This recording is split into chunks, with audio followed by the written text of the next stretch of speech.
લાલભાઈ કીર્તિ પટેલ ઘણા આ તો ખજૂર છે. આની પેલા હજી હમણાં આની પેલાનું નામ નથી લેતો આમાં. અને જો આપણે શું કરવાનું છે લાલભાઈ ખબર હે? હવે ચોખ્ખું કહેવાનું છે કે જો તારા મેટર બંધ કરાવ્યું હોય ને તો તું અમને 8 રૂપિયા દે. અમારે નમસ્કાર મિત્રો, કોઈ પણ વ્યક્તિ પોતાના સ્વાર્થ સિવાય કોઈ કામ કરતું જ નથી. પોતાના સ્વાર્થ માટે જ કંઈક ને કંઈક કરતો હોય છે. એવી જ રીતે કીર્તિ પટેલે પોતાની ઓકાત બતાવી દીધી છે.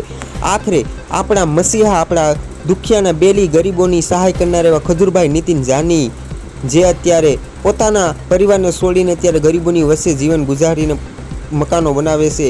હવે એની પાસે કીર્તિ પટેલે પૈસાની માગણી કરી છે ને કહે છે કે અમે પણ હવે એક ખજૂરના પૈસે અમે મકાન બનાવીશું.